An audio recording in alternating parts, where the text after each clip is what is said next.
जब आप जीवन की चक्रीय गति से मुक्त हो जाते हैं तो हम कहते हैं कि आपने मुक्ति पा ली है या मोक्ष पा लिया। तो जो लोग मुक्ति की चाह रखते हैं, जो लोग मोक्ष प्राप्त करना चाहते हैं, उनके लिए ये आयाम जिसे हम महाकाल कहते हैं सबसे ज्यादा महत्वपूर्ण हो जाता है। महाकाल मंदिर ये आपको अस्तित्व की जड़ों से हिला देगा।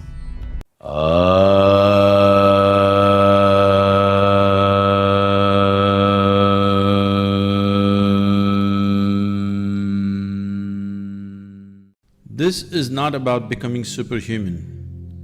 This is about realizing that being human is super. जो लोग मुक्ति की चाह रखते हैं उनके लिए ये आयाम जिसे हम महाकाल कहते हैं सबसे ज्यादा महत्वपूर्ण हो जाता है। महाकाल मंदिर ये आपको अस्तित्व की जड़ों से हिला देगा।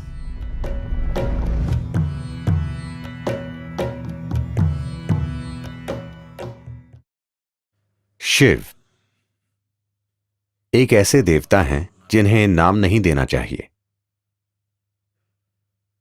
क्योंकि उन्हें नाम देना उन्हें सीमित और छोटा करने जैसा है। साथ ही साथ उनके कई सारे नामों का संग्रह भी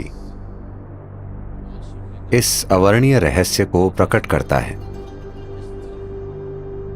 कि वो कौन है, या इस अवर्णीय रहस्य को कि ये सृष्टि क्या है। उनके तमाम रूपों में काल भैरव या महाकाल एक महत्वपूर्ण और साथ ही उग्र रूप है।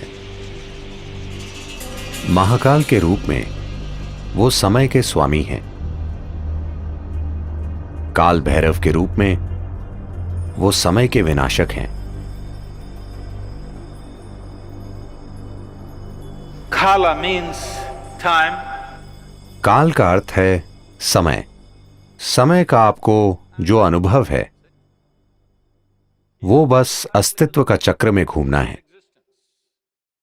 पृथ्वी एक बार घूमती है, वो एक दिन होता है। चंद्रमा पृथ्वी का चक्कर लगाता है, उसे एक महीना कहते हैं। पृथ्वी सूर्य का चक्कर लगाती है, वो एक साल हो जाता है। हर चीज जिसे आप समय मानते हैं, आपकी घड़ी भी चक्रों से जुड़ी है। हर चीज जो भौतिक है वो चक्रीय प्रकृति की है। अणु से लेकर ब्रह्मांड तक हर चीज जो भौतिक है वो स्वाभाविक रूप से चक्रीय प्रकृति की है, और अपने भौतिक अस्तित्व के कारण और आप जो हैं उसकी भौतिक प्रकृति के साथ आपके जुड़ाव के कारण आपको समय का बोध है। अब आप यहां बैठे हैं क्योंकि आपके पास एक शरीर है, इसलिए वो समय का हिसाब रख रहा है। जब आप जीवन की चक्रीय गति से मुक्त हो जाते हैं तो हम कहते हैं कि आपने मुक्ति पा ली है या मोक्ष पा लिया। तो जो लोग मुक्ति की चाह रखते हैं, जो लोग मोक्ष प्राप्त करना चाहते हैं, उनके लिए ये आयाम जिसे हम महाकाल कहते हैं सबसे ज्यादा महत्वपूर्ण हो जाता है।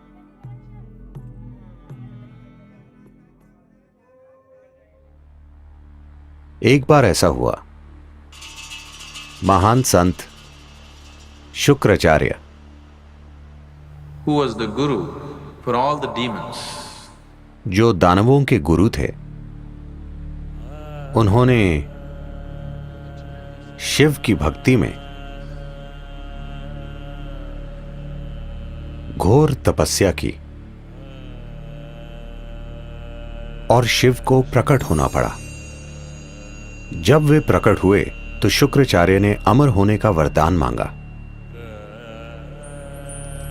फिर शिव बोले, यह संभव नहीं है। जो भी जन्म लेता है उसे मरना पड़ता है, कुछ और मांगो। फिर शुक्राचार्य ने कहा, मुझे कायाकल्प की शक्ति दीजिए, जिससे मैं किसी भी तरह के घाव, किसी भी तरह की बीमारी को ठीक कर सकूं। मुझे ऐसी शक्ति दीजिए। शिव, जो परम उपचारक हैं, सभी जड़ी बूटियों और औषधियों के स्वामी होने के नाते शुक्राचार्य को संजीवनी मंत्र दिया। वो मंत्र जो लोगों की किसी भी प्रकार की बीमारी या किसी भी तरह के घाव या चोट को ठीक कर सकता था। जब शुक्राचार्य को यह संजीवनी मंत्र मिल गया तो दानव बहुत ही निडर हो गए और वे युद्ध के बाद युद्ध छेड़ने लगे। सभी दानव जो युद्ध में जख्मी हो जाते थे किसी भी तरह के गंभीर घाव से, शुक्राचार्य उन्हें संजीवनी मंत्र से ठीक कर देते थे। तो इस वजह से दानवों की सेना एक भी आदमी खोए बिना लगातार लड़ सकती थी। देवता बहुत चिंतित हो गए और उन्हें लगा कि यह बहुत अन्यायपूर्ण युद्ध है, क्योंकि आप चाहे कितना भी लड़ लें वे मरते ही नहीं, मगर हम मर जाते हैं। तो वे ब्रह्म के पास गए। ब्रह्म ने हस्तक्षेप किया और शिव से कहा, आपने शुक्राचार्य को इस तरह की शक्ति दी है, आपको उन्हें मारना होगा, नहीं तो दुनिया में पूरी तरह असंतुलन आ जाएगा। दानव देवताओं के खिलाफ अनुचित फायदे में हैं। फिर शिव बोले, उन्हें मारने की कोई जरूरत नहीं है, मैं उन्हें काबू में कर लूंगा। तो जब देवों और दानवों का युद्ध चल रहा था, शुक्राचार्य मंत्र पढ़ रहे थे और सभी दानवों की चोटों और घावों को ठीक कर रहे थे। तभी सीमा के पार से एक खतरनाक जीव, एक राक्षसी जिसका नाम कृतिका था, एक भयानक रूप में प्रकट हुई। वो शिव की एक गण थी।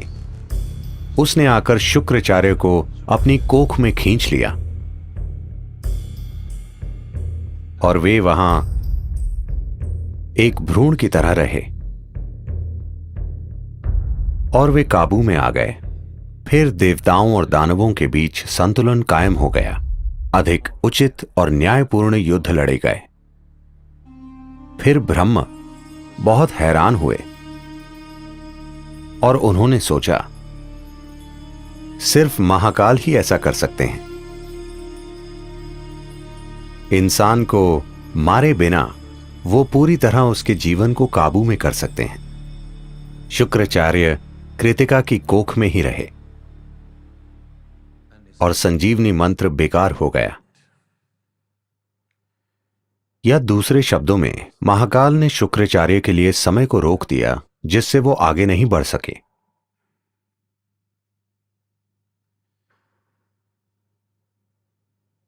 जब हम परे जाने की बात करते हैं,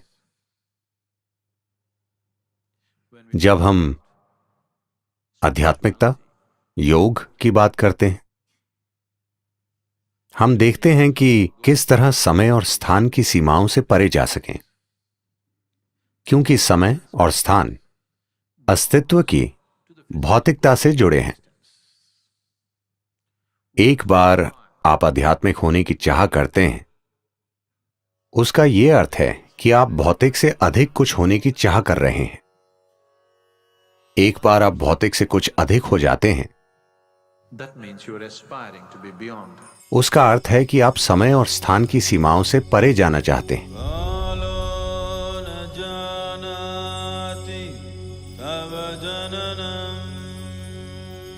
महाकाल मंदिर में जिस लिंग की प्राण प्रतिष्ठा की गई है, उसकी प्रकृति बेहद असाधारण है। यह आपको अस्तित्व की जड़ों से हिला देगा। यह प्राण प्रतिष्ठा वाकई अद्भुत है। इसका एकमात्र मकसद है कि ये किसी तरह आपको विलीन कर दे। इस मंदिर में पूरी तैयारी के साथ जाना चाहिए, क्योंकि यह बहुत शक्तिशाली है और कमजोर दिल वालों के लिए नहीं है। यह आपको अंदर से हिला देता है। हर दिन महाकाल को जो भेंट अर्पित की जाती है, वो शमशान से लाई गई ताजा राख है, क्योंकि उन्हें यही पसंद है और वो जैसे हैं उन्हें वैसा बनाए रखती है। दुर्भाग्य से मैंने सुना है कि We are getting so bloody civilized. हम इतने सभ्य होते जा रहे हैं, अब शायद कुछ आंदोलनकारियों के विरोध के कारण वो शमशान की राख का इस्तेमाल नहीं कर रहे हैं। दुर्भाग्य से वो गाय या बैल के गोबर का इस्तेमाल कर रहे हैं। ये सिर्फ संस्कृति से जुड़ी चीज नहीं है, इसके पीछे एक विज्ञान है। अगर हम शमशान से राख लाएं और कोई दूसरी राख लाएं, मैं आपको दिखा सकता हूं कि दोनों में क्या फर्क है। अनुभव के स्तर पर दोनों में बहुत बड़ा अंतर है और ये बहुत महत्वपूर्ण है कि इस प्रक्रिया को जारी रखा जाए, क्योंकि महाकाल का स्वभाव यही है। इस महाकाल रूप की मौजूदगी ही ऐसी है कि आपके वहां जाने पर सब कुछ विलीन हो जाता है, सब कुछ जलकर राख हो जाता है। इसका अर्थ है कि आप भौतिक से मुक्त हो जाते हैं। यह आपको परम मुक्ति की ओर ले जाता है। अगर आप इसे कोमलता से करना चाहते हैं तो हमारे पास यहां सब कुछ है। अगर आप उसे जबरदस्त तरीके से करना चाहते हैं, अगर आप वाकई जोर का धक्का चाहते हैं और आप कमजोर दिल वाले नहीं हैं, तो महाकाल मंदिर एक अद्भुत प्रक्रिया है।